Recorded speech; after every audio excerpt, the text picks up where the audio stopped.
오늘 나눌 본문 말씀은 골로새서 3장 18절로 21절 말씀입니다.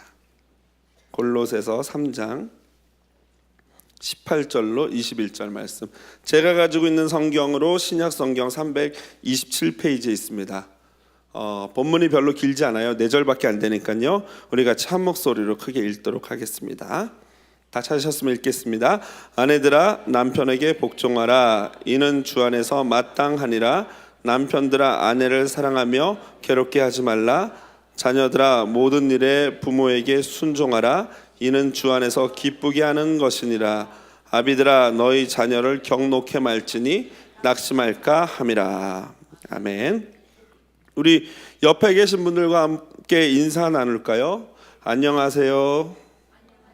가정은 평안하십니까? 또 여기다 대고 뭐 말도 마세요. 어제 집사람이랑 대판 싸우고 막 이러지 마시고요. 그냥 네 그냥 이렇게 인사하시면 될 것 같아요. 너무 솔직 안 하셔도 됩니다. 네, 다음 주일에는 우리 담임 목사님 오시니까요. 여러분 오늘까지만 여러분들 좀 참아주시고 양해해 주시면 좋을 것 같아요. 지난번에 제가 한번 이렇게 주일날 목사님 안 계실 때 설교를 할 때 주님이 꿈꾸시는 교회가 무엇인가에 대해서 여러분들과 나눴어요. 그 교회는 이 평신도가 살아서 움직이는 교회, 그리고 교역자 중심으로 말씀을 배우고 말씀이 살아있는, 예배가 살아있는 교회가 바로 주님이 꿈꾸시는 교회다라고 말씀을 드렸습니다. 그래서 오늘은 이어서 그러면 이제 주님이 꿈꾸시는 그 다음 단계인 가정은 어떤 가정일까라는 얘기를 오늘 나누고 싶습니다. 얼마 전에 한국에서 꽤 유명한 정치인이요, 그 아들을 군대에 보내놨는데 그 아들이 군대에서 있는 폭행 사건과 연루가 됐어요. 그래서 그 아들이 뭐 이제 법적인 조치를 받게 되고, 더불어서 또 아내가 무슨 뭐 루머에 의하면은 뭐 보석을 뭐 밀반입하는 일에 연루가 됐고, 그래서 그 남편과 또 이혼을 하는 그런 일들이 벌어졌다고 합니다.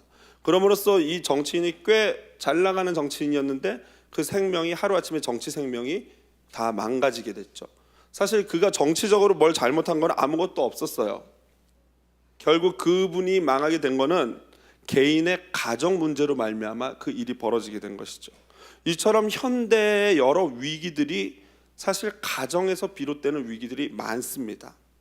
그것이 과연 결코 과장이 아닌 것이죠. 여러분 성경에 보면요, 하나님이 직접 세우신 기관과 조직이 있어요. 그게 뭐냐면은 구약에는 가정이고 신약에는 교회예요. 한마디로 하나님이 직접 세우신 기관이기 때문에 그 두 기관, 조직은 굉장히 우리 삶에 있어서 중요한 것이죠. 그것을 사탄도 알고 있어요.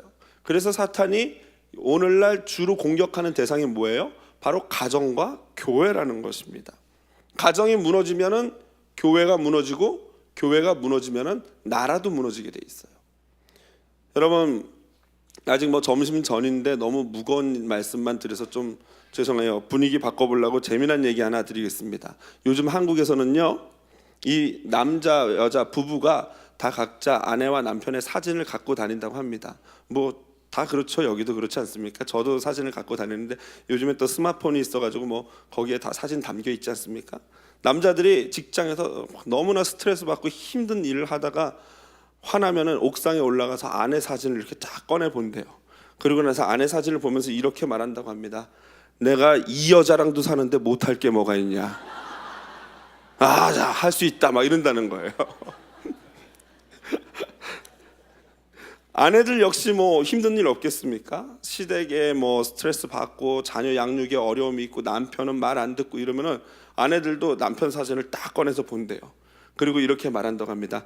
내가 이 인간도 사람 만들어서 사는데 내가 못할 게 뭐 있냐? 아자 막 이런다는 거예요. 우스운 소리죠. 그러나 오늘날의 현실을 잘 풍자하고 있는 유머라고 생각을 합니다. 그런데 여러분 하나님이 사실 우리 보고 이렇게 살라고 가정을 주신 건 아니지 않겠습니까? 과연 주님이 꿈꾸시는 가정은 과연 어떤 가정이겠습니까? 여러분 가정이라고 하면 적어도 최소 2명 이상의 가족 구성원, 부부 내지는 부모와 자녀, 뭐 부모님 이런 관계를 말하는 거죠. 그것이 결합된 공동체죠. 일반적으로 부부가 가장 기본이지만 각자의 상황에 따라서 이 구성원이 굉장히 다양하게 바뀌고 여러 가지 조합들이 나오지 않습니까? 하지만 오늘 본문은 이 성경에 나온 것처럼 딱 먼저 부부관계, 그리고 부모와 자녀 관계를 통해서 제가 여러분들과 한번 살펴보기를 원합니다. 사실 이 부부 관계라든가 부모 자녀 관계는 굉장히 좀 민감한 부분이고 여러 가지 어려운 형편에 있는 계신 분들도 많기 때문에 사실 조심스러워요. 제가 과거를 말해서 정죄하거나 그러려고 말씀드리는 것이 아니고 앞으로 우리의 가정의 미래에 대해서 오늘 얘기하고 싶은 것입니다. 여러분, 이 세상에 결혼한 부부라면요, 누구나 행복하기를 꿈꾸는 것이 사실이에요. 제가 청년부를 맡고 있기 때문에 간혹 청년들을 주례해 보면요, 아주 막 그냥 깨가 쏟아집니다. 닭살이에요, 완전 닭살. 그렇게 좋아가지고 막 제가 주례하다 말고 한번 서로 사랑 고백해보라 그러면 그냥 이렇게 허그하면 될 텐데 꼭 뽀뽀를 하고 막 이래요, 이 친구들이. 그런데 그렇게 사랑해서 결혼을 했는데 사진 꺼내보고 그러고 있는 거죠. 내가 이것도 사람 만들어서 살고 있다 이런다는 거죠. 무엇 때문에 이렇게 될까요? 여러분, 그래서 심리학자인 도로시 테노브라는 이 박사가 연구를 했어요. 그리고 결론 내리기를 이 로맨틱한 그 감정적인 사랑의 유효 기간은 2년이라는 거예요. 그게 생리학적으로도 그렇고 심리적으로도 그렇다는 거예요. 그러니까 그 2년이 끝나면은 그 뒤에는 부부가 잘 살기 위해서는 부단히도 꾸준히 노력을 해야지만 잘 살 수 있다는 거예요. 그래서 여러분, 좋은 참고 도서를 통해서 공부를 하고 아내가 어떤 존재인지 남편이 어떤 존재인지를 알아가는 건 상당히 필요한 거예요. 그래서 게리 체프먼이라고 하는 부부 상담 사역자가 쓴 5가지 사랑의 언어라는 책은요, 실제적으로 부부 관계에 많은 도움을 준다는 것을 제가 보게 됐어요. 오늘 광고했지만 뭐 머니 앤 메리지 있지 않습니까? 이런 것들을 통해서 공부하는 게 굉장히 중요하죠. 그러나 오늘 제가 말씀드리고 싶은 건 이런 스킬이 아니에요. 이러한 책들보다도, 그러한 프로그램보다도 훨씬 더 권위가 있는 바로 성경 말씀, 하나님이 과연 우리의 결혼과 자녀 부모 관계에 대해서 어떻게 말씀하시냐를 나누고 싶은 것입니다. 부부가 행복하게 잘 살고 자녀를 잘 양육하기 위해서는 과연 우리가 어떻게 해야 하는지, 성경은 우리에게 무엇이라고 말하고 있는지 그것을 보자는 것입니다.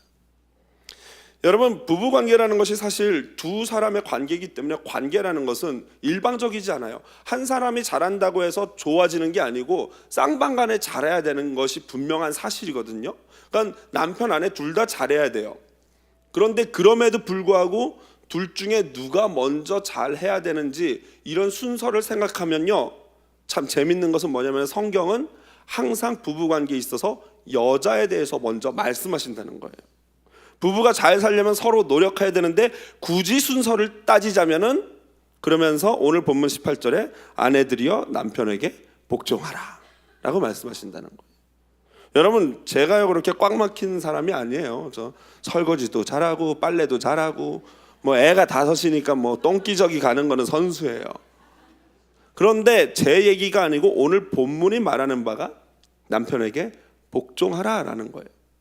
여러분, 창세기 2장 3장에 보면요, 인간이 범죄하고 타락하는 모습이 나옵니다.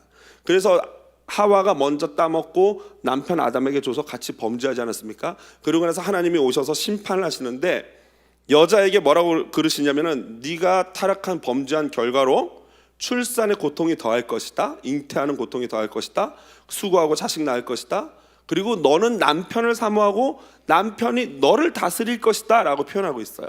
이게 우리가 가지고 있는 개역 성경의 번역이라면은, 실제로 히브리어 원어에 가까운 번역을 보면요, 쉬운 성경은 이렇게 얘기하고 있어요. 너는 내 남편을 지배하려 할 것이고 내 남편은 너를 다스릴 것이다. 원어적으로 그 사모한다는 그 단어가 갈망하는 걸 말하고 있거든요. 그래서 가인과 아벨에서 가인이에게 하나님이 말씀하시기를, 죄가 네 앞에 웅크리고 있다, 죄의 소원이 너에게 있다. 죄의 소원이라고 하는 그 단어가 바로 이 갈망이라는 단어예요. 다시 말해서 아내들은 소원이 하나 있는데, 갈망이 있는데, 그게 뭐냐면은 어떻게든지 남자를 지배해 보겠다는 거예요. 이게 정도의 차이는 있지만 타락한 여성들에게 공통적으로 발견되고 갖고 있는 그 본성이 죄의 본성이라는 거예요. 남편을 지배하려고 하는 거. 그런데 안타깝게도 이거는 하나님의 질서에는 어때요? 위배되는 거예요. 제 얘기가 아니고 성경의 얘기죠. 여러분, 사실 문화라는 것은 변해요. 그거 아십니까? 1920년대, 그러니까 아직 100년 채 안 된 이 미국 땅에요, 여성들이 투표권이 없었대요. 저도 설교를 준비하면서 처음 알게 됐는데 여성들이 투표를 못했어요. 스위스는 더합니다. 1971년도까지 여자가 참정권이, 투표 참정권이, 정치 참여권이 없었어요. 그런 나라들이에요. 사실 여성들이 오늘날처럼 사회적 역할이 늘어나고 사회적 지위가 올라가고 뭐 이런 것들은요, 복음으로 말미암은 긍정적인 변화라고 저는 생각합니다. 왜냐하면 복음은요, 모든 걸 회복시키는데 여성도 동일하게 남성과 같이 존귀한 존재거든요. 회복돼야 되고 여러 가지 역할들을 더 똑똑하게 잘 감당할 수 있어요. 그러나 이런 문화와 세상은 변하는데 영원토록 몇만 년이 지나도, 아니 영원토록 변하지 않는 성경이 말씀하는 진리는, 가정에서 여성의 역할은 남편에게 복종하라라는 거예요. 여기에는 그 어떤 조건도 없어요. 오히려 이는 주 안에서 마땅하다라고 말씀하고 계세요. 당연한 거다라고 말하고 계세요. 자, 그러면 여기까지 얘기하면 이제 여성들이 막 이 복종이라는 단어에 막 몸서리치지 않습니까? 막 뭐 복종할 게 있어야지 복종을 하지 막 이러잖아요. 조건이 없어요. 그럼 정말로 무조건적으로 남편에게 우리 여성들이 다 옳습니다, 맞습니다, 주님 맞습니다 이래야 되나요? 부부가 예를 들면 한 가지 사안을 놓고 갈등이 있어요. 대립이 있어요. 서로 생각이 달라요. 그럴 때 여성들, 아내가 택할 수 있는 게 두 가지가 있어요. 첫 번째는 뭐냐면 방금 말했던 복종이에요. 무조건 내 의견이 남편과 달라도 남편이 원하면 오케이 복종한다 라고 할 수 있어요. 또 다른 하나는 바로 설득이라는 거예요. 설득. 사도행전 5장에 보면요, 아나니아와 삽비라라는 부부가 나와요. 초대교회 성도들인데요, 초대교회 성도들이 막 부흥하고 은혜를 받으니까 서로 가진 거를 나눴단 말이죠. 그래서 이 두 부부도 그렇게 헌금하려고 가진 걸 모두 다 팔았어요. 그리고 딱 헌금하려고 보니까 너무 많은 거예요. 그 일부를 감췄단 말이죠. 그러면 사도 베드로한테 가서 나 사실 했는데 너무 많아가지고 일부분만 드립니다 라고 말하면 되는데, 사도 베드로에게 거짓말을 했어요. 이게 전부입니다 라고요. 그래서 그 두 부부가 마지막에 얼마나 비참한 결과를 맞이하는지 여러분 다 아시지 않습니까? 그런데 여러분 주목하고 싶은 건 뭐냐면 방금 나왔던 9절, 사도행전 5장 2절에 보면요 죄송합니다, 그 값에서 얼마를 감춤해, 다시 말해서 남편 아나니아가 그 주도적으로 팔고 그것을 감췄어요.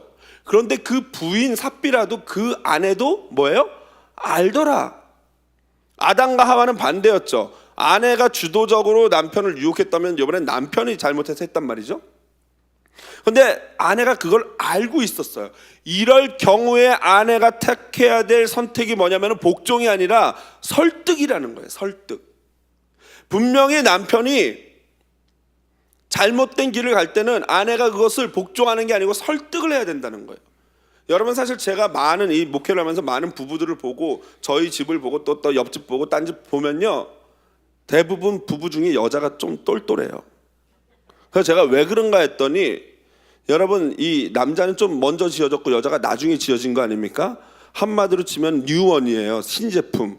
아이폰 6와 같은 거예요. 아이폰 6. 남자는 굳이 비유하자면 갤럭시 같은 거예요. 갤럭시. 그러니까 여자가 얼마나 더 이렇게 뛰어나고 똑똑한지 모르겠어요. 보면은 생각도 잘 돌아가고 판단도 정확하고 정확히 얘기하고 정확히 이 사리 분별해가지고 조치를 잘 한단 말이죠. 그래서 똑똑한 여자들이 있어요. 대부분 여자들이 똑똑해요.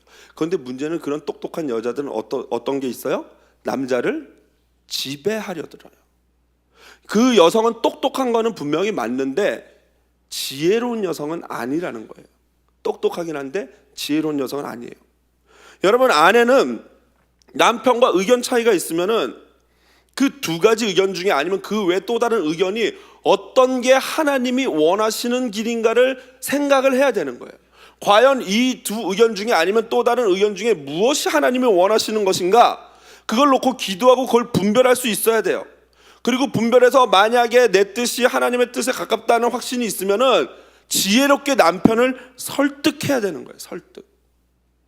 그런데 여러분 아시다시피 보통의 남자들은요, 대부분 뭐 잘난 척하고 뭐 큰 소리 빵빵 치지만요, 대부분 아내의 말을 듣게 돼 있어요. 아닌 듯 하지만 아내 말 들어요. 저처럼 간이 배 밖으로 나온 남자도요, 아내한테 큰 소리 빵빵 치지만 결국에 이런 거 뭐 정할 때 보면 아내 의견에 솔깃하면서 그쪽으로 기울게 돼 있다는 거예요. 이게 남성들이 그래요. 그러니 여성들의 역할이 지금 얼마나 중요한지 아시겠죠? 성경에 보면은 이러한 설득의 대가가 나와요. 사무엘상 25장에 나오는 아비가일이라는 여인이에요. 이 아비가일이라는 여인은 나발이라는 사람의 원래 부인인데, 나발에게 다윗이 나 먹을 것 좀 다오 그랬더니 나발이 네가 뭔데 그래 안 줘 그랬어요. 그래서 다윗이 화가 나가지고 내가 너의 집에 있는 모든 남자 다 죽이겠다 하고 나발을 죽이러 오는 중이었어요. 그때 아비가일이 그 소식을 듣고 다윗에게 달려가죠. 먹을 거 다 싸가지고. 그래서 떡 200동이 뭐 이런 거 준비해가지고 다윗에게 주면서 저희 남편이 미쳤나 봅니다 하면서 이거 받으시고 마음 푸시고 용서해달라고, 왜 쓸데없이 그런 실수를 하시려고 그러냐고, 우리 남편 같은 사람 죽여봤자 왕이신 당신이 하나님 앞에 범죄하는 것밖에 안 됩니다. 용서해 주시옵소서 그랬어요. 그랬더니 다윗이 그 말을 듣고 너무나도 감동을 받고 이렇게 지혜로운 여인이 있구나 하고 그 말대로 용서를 해줬어요. 그러자 남편 나발은 그 사실을 나중에 알고 놀라서 죽게 되죠. 그리고 결국에는 이 아비가일이라는 여인이 다윗의 왕비가 되지 않습니까? 여러분, 이처럼 아내의 중요한 역할은요, 정말로 어떤 사안이 있을 때 제대로 된 견제를 남편에게 해야 된다는 거예요. 이것이 만약에 하나님 뜻에 어울리지 않는다면은 그것을 정말로 지혜롭게 남편에게 그거를 견제해 줄 수 있는 것이 바로 돕는 배필의 역할이라는 거예요. 그런데 대부분 여성들은 이 견제까지는 되는데 견제의 방법이 이런 거예요. 하는 일은 다 그따위야 막 이러면서 남편을 굉장히 룩다운 하잖아요. 그러다 보니까 견제가 안 되는 거예요. 남편들이 분명히 이 아내의 의견이 옳은 거 알지만 그런 얘기 들으면 남편도 이 자존심이 있기 때문에 끝까지 고집을 부리죠. 그게 우리들의 가정에 일어나는 어떤 일들이에요. 그러므로 여러분, 여성들의 가장 중요한 것은 바로 이런 복종과 돕는 배필로서의 견제라는 것입니다. 이제 남편들의 얘기를 좀 해보고 싶습니다. 남편이 아내에게 해야 될 가장 큰 역할은 뭐냐면요, 바로 사랑이에요. 사랑. 에베소서 5장 28절을 보면요, 사도 바울은요 이 골로새서 이 본문을 더 이렇게 자세하게 쓴 게 에베소서인데, 보면요 거기 뭐라고 말하냐면 이와 같이 남편들도 자기 아내 사랑하기를 제 몸같이 할지니 라고 말하고 있어요. 여러분, 제 몸처럼 아내를 사랑하는 건 뭐예요? 그건 바로 뭐냐면 본능적으로 사랑하는 거예요. 본능적으로. 한마디로 본능이, 내가 쉬고 싶은 게 본능이잖아요. 그런데 본능적으로 내가 쉬고 싶으니까 어떻게 해요? 아내를 더 도와주는 거예요. 우리의 본능이 공 같은 게 날아오면 손이 자동으로 올라가요. 눈에 먼지가 들어오면 눈에 이 눈꺼풀이 자동으로 내려와서 그걸 막아주거든요. 이게 본능적으로 사랑하는 거예요. 본능적으로 아내 먼저 아내를 더 아끼고 아내를 위해 주는 것이죠. 그런데요, 우리 남성들 보면요, 밖에서는 그렇게 호인이에요. 여러분들한테 칭찬받고 잘해요. 정말로 많은 사람들의 의리가 있어요. 그런데 집에 오면 완전 마네킹 되시는 분이 있어요. 꼼짝 않고 여보 물, 여보 리모컨 채널 돌려봐, 밥 줘, 막 이런 분들 계세요. 여러분, 사실 우리나라 분들이 뭐 이게 이 남편과 아버지로서의 롤 모델이 잘 없어서 아마 그러기도 할 거예요. 그리고 저도 남자기 때문에 사실 밖에서 막 진짜 힘들게 열심히 일하고 집에 딱 들어가면은 그런 심리도 이해가 돼요. 요즘 남자 살기 힘든 세상 됐어요. 제가 어제도 어떤 성도님들이랑 이렇게 교제를 하고 이 설교 준비를 요 새 사무실에서 탁 하다가 시간이 10시가 되니까 자동으로 이 전기가 이 등이 셧다운 됐어요. 그래서 이걸 다시 연장하고 더 할까 집에 갈까 하다가 시간 보니까 10시여서 집에 가서 더 해야겠다 하고 이제 집을 선택했죠. 집에 가서 이제 애들이 다 자고 조용한 집에서 제가 혼자 할 거를 상상하고 갔으나 집에 문을 열고 딱 들어가는 순간 괜히 왔다 이런 생각이 들었어요. 애들 5명이 아직 자지도 않고 막 그냥 완전 막 이제 이러고 하고 막 매달리고 막 울고 불고 막 이게 우리 집의 평소의 모습이에요. 막 기저귀 갈고 막 분유 타오고 막 그래서 한숨을 쉬면서 이제 애들 겨우 이렇게 다 재우고, 그리고 제가 했던 걸 어제 저녁이었어요. 여러분, 이 남자들이 이런 롤 모델을 쓰니까 잘 모르는 거예요. 그래서 제가 추천드린 게 뭐냐면은 아까 말씀드렸던 5가지 사랑의 언어와 같은 책을 통해서 우리가 배워야 된다는 거예요.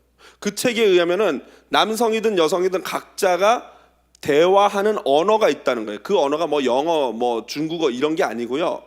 그게 뭐냐면은 인정하는 말, 함께하는 시간, 선물, 그다음 봉사, 육체적인 접촉, 이 5가지의 언어를 통해서 우리가 서로 커뮤니케이션 하는 거래요. 그게 무슨 말이냐면은 남편이 아내가 인정하는 말을 해줄 때 남편은 그 아내로부터 아, 저 여인이 나를 사랑하는구나 라는 걸 느끼는 남자들이 있다는 거예요. 여자들 중에도 있는 거죠.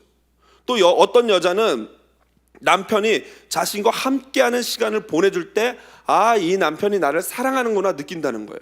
그런데 그런 여성한테 말로만 난 당신을 사랑해, 최고야 이러면은 그 여성은 사랑한다는 느낌을 못 받는다는 거예요. 그래서 우리가 알아야 될 건, 우리 남성들이 알아야 될 건 뭐냐면요, 내 아내의 제1의 언어, 어떤 언어로 아내가 사랑을 느끼는지를 발견해야 되는 거예요. 나 실컷 말로 당신 최고야, 음식 정말 잘하네 이러는데 사실 아내는 오직 제1의 언어가 선물이었어요. 선물을 안 주면 사랑을 못 느끼는 거예요. 그러면 선물을 줘야 되는 거죠. 한마디로 남성들이 내 방식이 아니라 아내의 방식으로 사랑을 해야 된다는 거예요. 옛날 우리 아버지들은요, 집에 들어오면 딱 3마디만 했다 그러더라고요. 이런 거 첫 번째 들어오면 애들은, 두 번째 밥 먹자, 세 번째 자자, 끝이에요. 대체 그랬다는 거예요. 여러분, 이 좋은 롤 모델이 없으니까 우리가 바로 이런 부분에서 이런 책들과 이런 것들을 통해서 공부를 해야 되는 거예요. 그래서 사도 베드로가 베드로전서 3장 7절에서 말씀하기를 이렇게 말씀하고 계세요. 남편된 자들아, 이와 같이 지식을 따라 너희 아내와 동거하고 저는 더 연약한 그릇이요 또 생명의 은혜를 유업으로 함께 받을 자로 알아 귀히 여기라. 이는 너희 기도가 막히지 아니하게 하려 함이라. 한마디로 아내는 연약한 그릇이라는 거예요. 무슨 말이에요? 더 소중히 다뤄야 되고 더 조심스럽게 다뤄야 된다는 거예요. 그리고 그 앞부분에 보면은 지식을 따라 아내와 동거하고, 무슨 말입니까? 아내를 알아야 된다는 거예요. 공부를 해야 된다는 거예요. 아내에 대해서 공부하지 않으면 절대로 제대로 된 사랑을 할 수 없다라는 것이에요.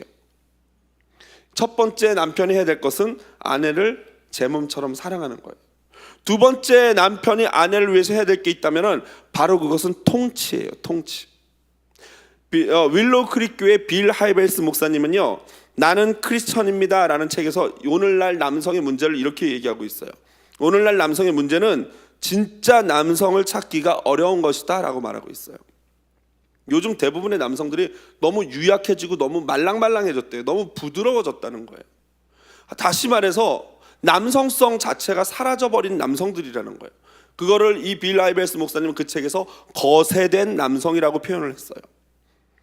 자, 그런데 이런 남성만 있는 게 아니고 그거와 반대적으로 극단적으로 어떤 남성들이 있냐면 마초와 같은 남성들이에요. 막 근육, 엄청나게 근육 키워가지고 막 그냥 막 옷 막 이런 거 입고 다니고요. 막 담배 펴야 되고 막 터프하게 막 큰 소리 내야 되고 막 그런 남성들이 거친 말 하고 막 이래야지 그게 남성스럽다라고 생각한다는 거예요. 잘못된, 왜곡된 남성형이죠.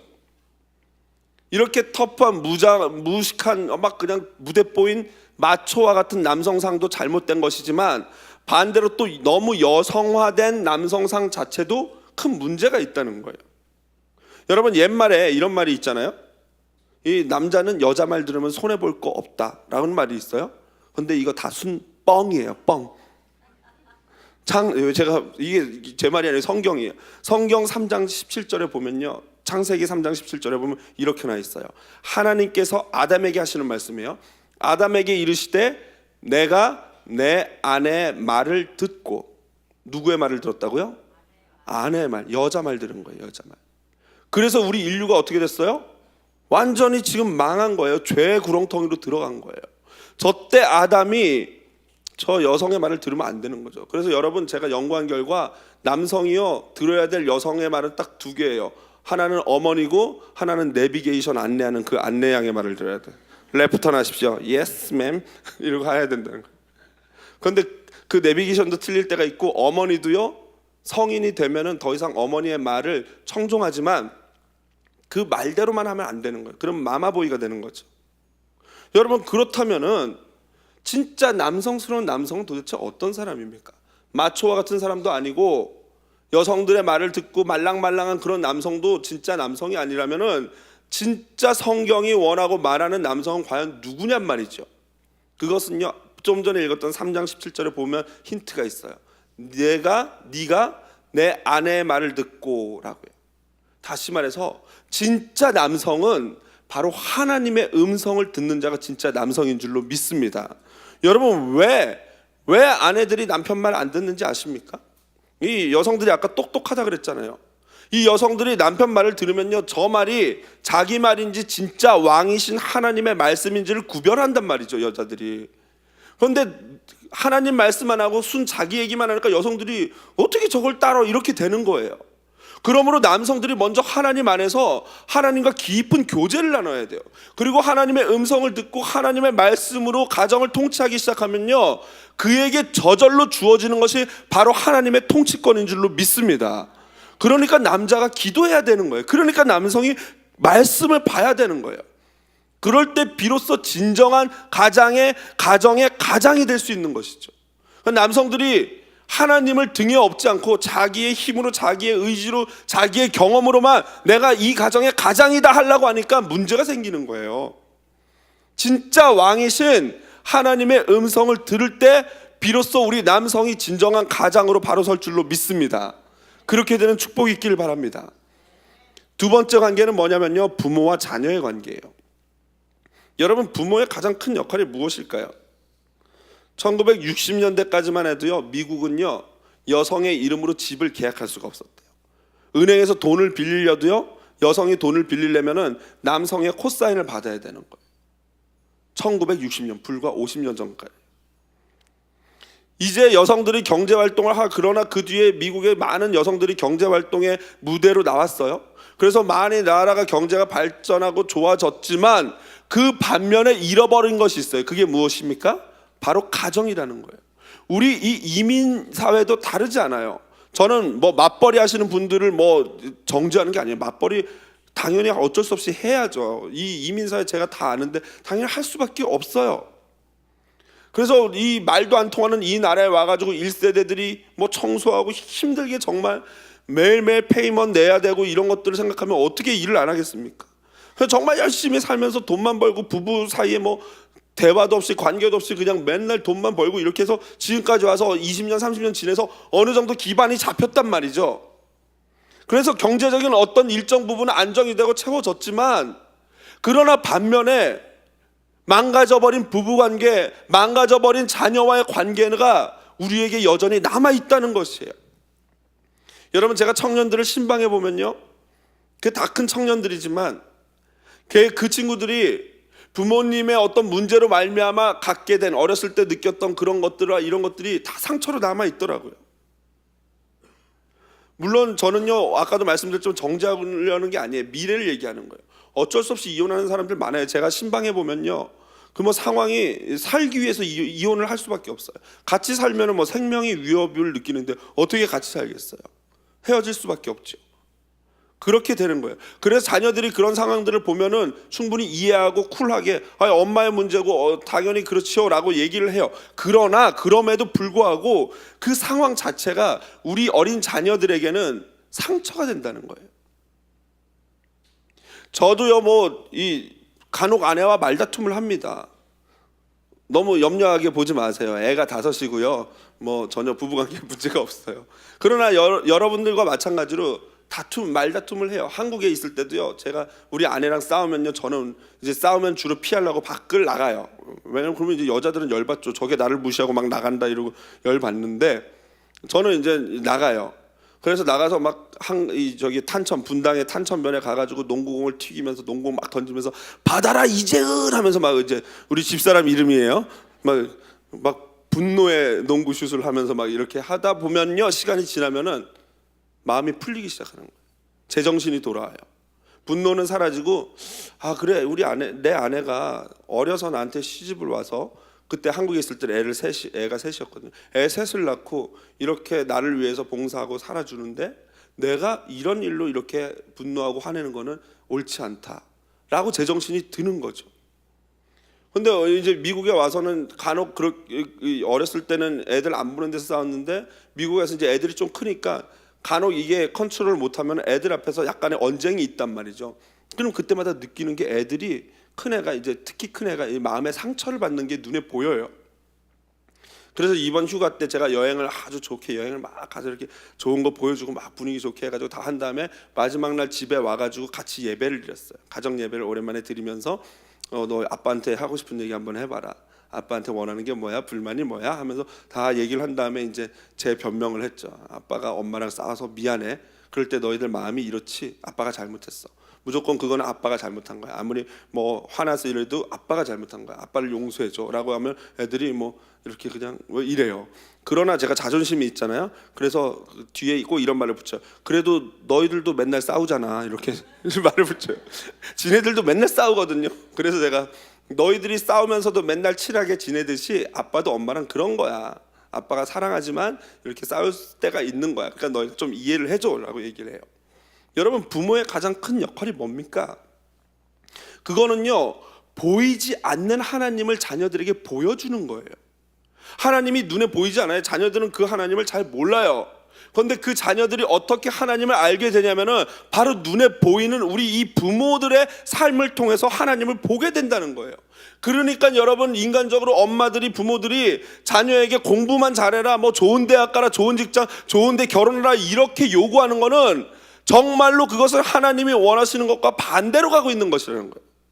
여러분, 자녀들에게 우리가 가르쳐주고 보여야 될 게 뭐냐면요, 하나님이 너희를 얼마나 사랑하시는지, 그리고 이 세상에 가장 가치 있는 것이 바로 하나님이라는 것을, 그리고 그 하나님을 최고로 여기고 평생을 믿고 살아야 된다는 것을 보여주는 것, 이것이 바로 부모의 역할인 줄로 믿습니다.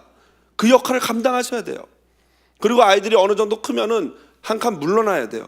그래서 그 엄마와 아이가 물러 벌어진 그 사이에 진짜 그 아이의 아버지 되신 하나님이 들어올 수 있도록 한 발 물러나 줘야 되는 거예요. 이게 부모의 역할이에요.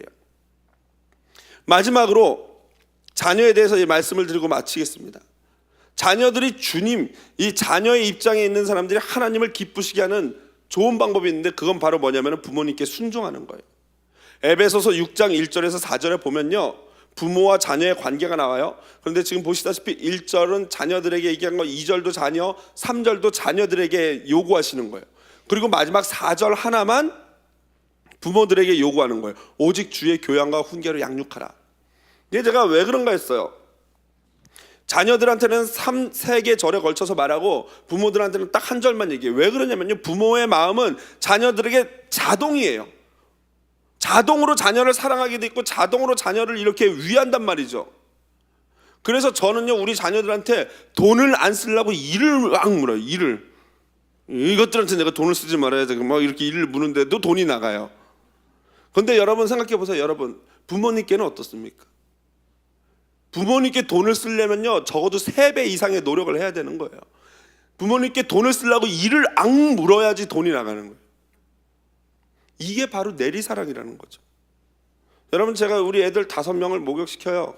어떨 때는 큰 애들 다 지네가 할 줄 아는데 일부러 제가 걔네들과 목욕을 해요. 애들 머리도 감겨주고 하면서요, 속으로 애들한테 이렇게 얘기하죠. 나중에 어떻게 하는지 두고 보겠어, 뭐 이러면서 제가 애들 목욕을 시켜요. 그런데 그러고 나서 나중에 저 혼자 이렇게 독백을 하죠.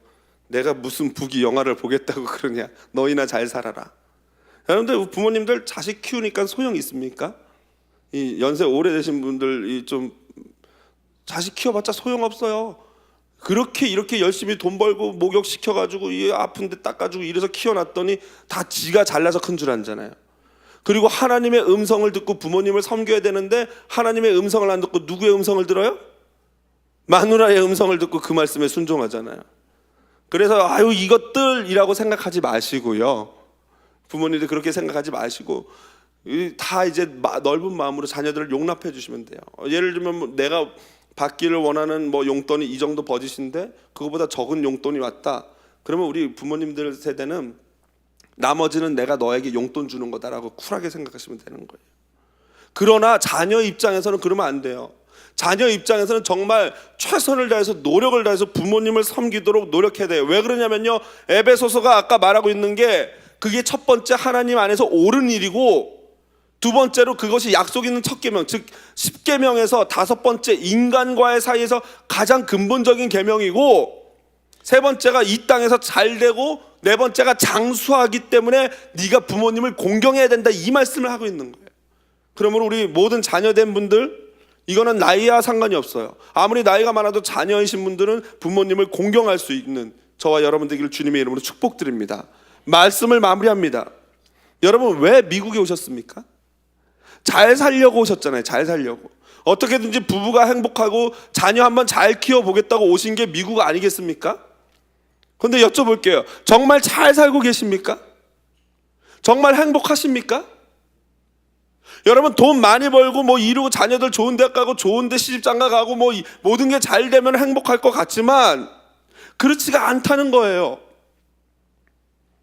제가 막 미국에 온 얘기를 하고 마무리할게요.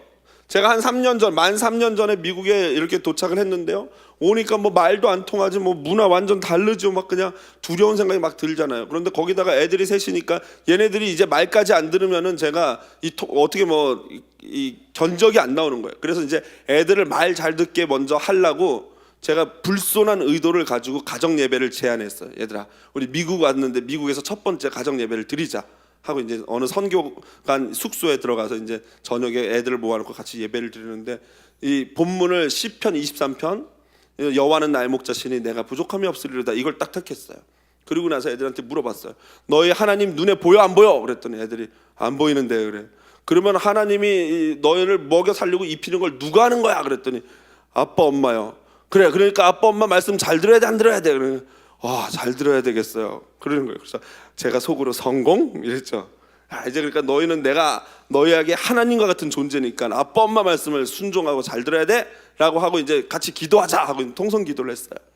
통성 기도를 하는데 이제 뭐 너무 감사하죠. 애들이 말 잘 듣겠다고 다 이렇게 했으니까. 그런데 막 기도하는데 갑자기 마음에 울컥하는 게 올라오는 거예요. 뭐냐면요, 이 애들은 나랑 우리 아내가 있어서 이 애들을 보살피고 돌봐주고 먹이고 입히고 해서 애들이 걱정 하나도 안 해도 됐잖아요. 그런데 갑자기 나는 이런 생각이 드는 거예요. 저희 부모님, 우리 장인 장모님 다 한국에 계시는데 혈혈단신 우리 집사람과 저만 둘이 딸랑 고아처럼 이 땅에 온 거예요. 앞날이 막막한 거예요. 어디로 갈지 모르겠는 거예요. 두려운 거예요. 아무도 아는 사람 없고 외로운 거예요.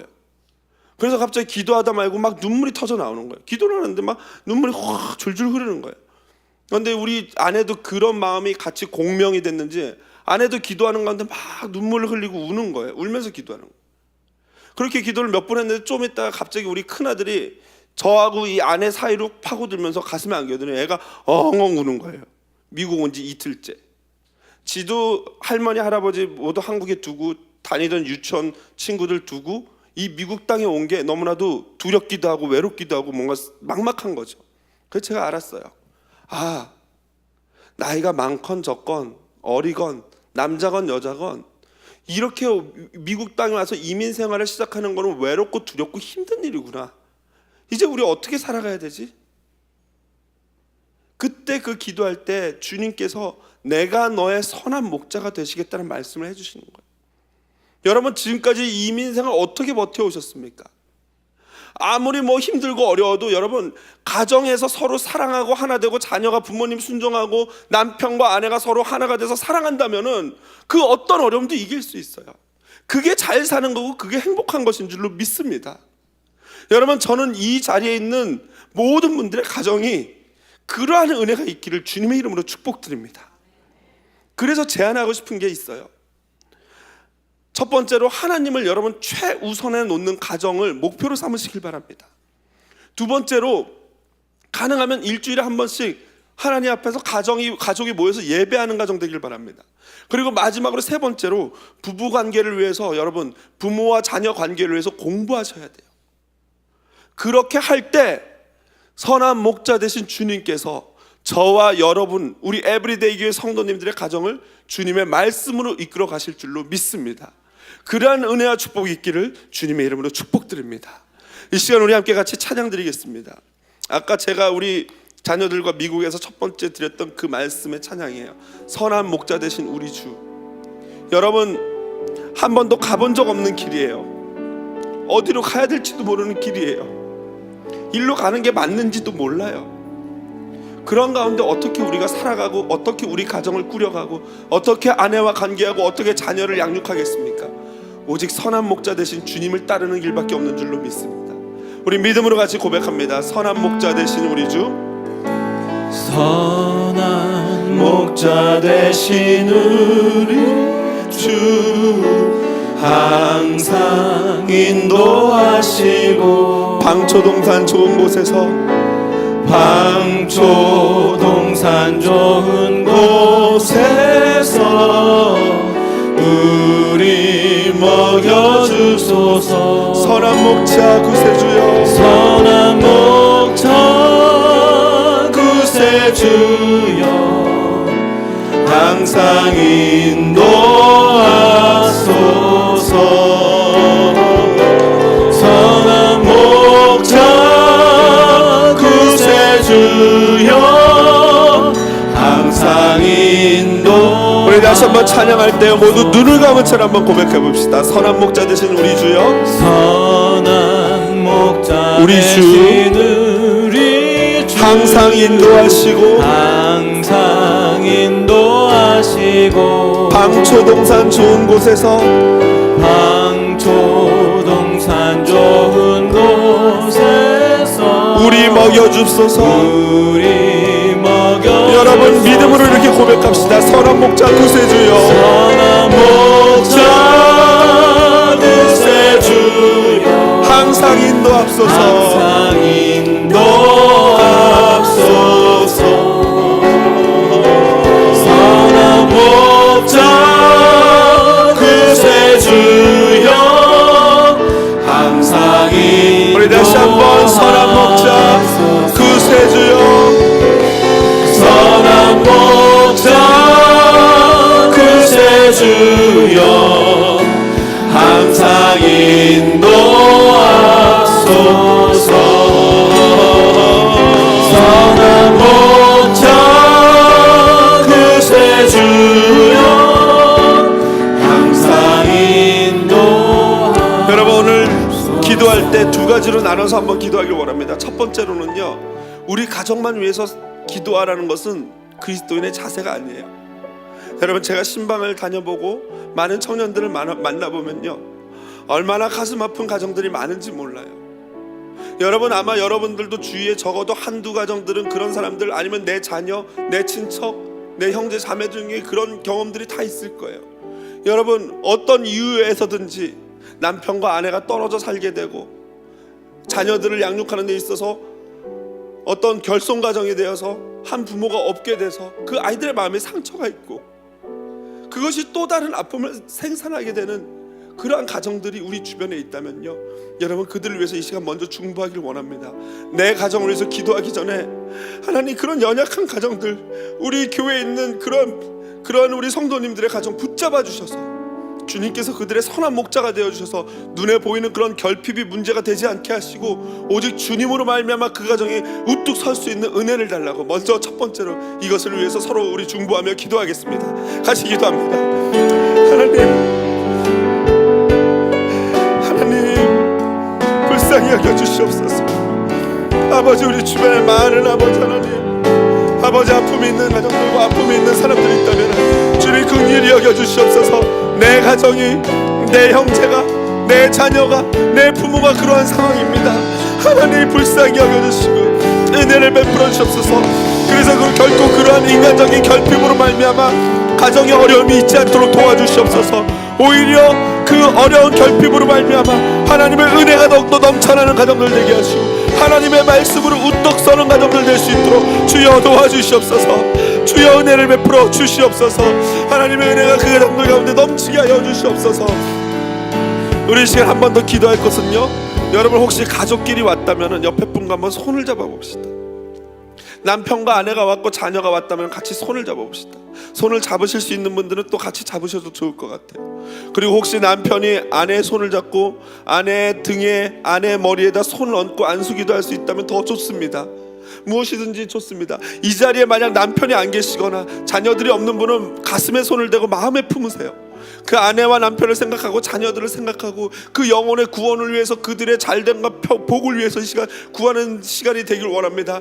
하나님 우리 가정이 정말 말씀 안에 우뚝 선 선한 목자 되신 주님의 인도함을 받는 가정 되게 해주시옵소서. 우리 함께 소리내서 우리 가정을 위해서 같이 기도하겠습니다. 사랑이 많으신 하나님 감사합니다. 이 시간 아내와 남편이 손을 잡습니다. 마음으로 보이지 않는 손을 잡습니다. 아직 집에 있어 하나님을 모르는 남편과 아내를 위해서, 자녀를 위해서 중보하며 기도합니다.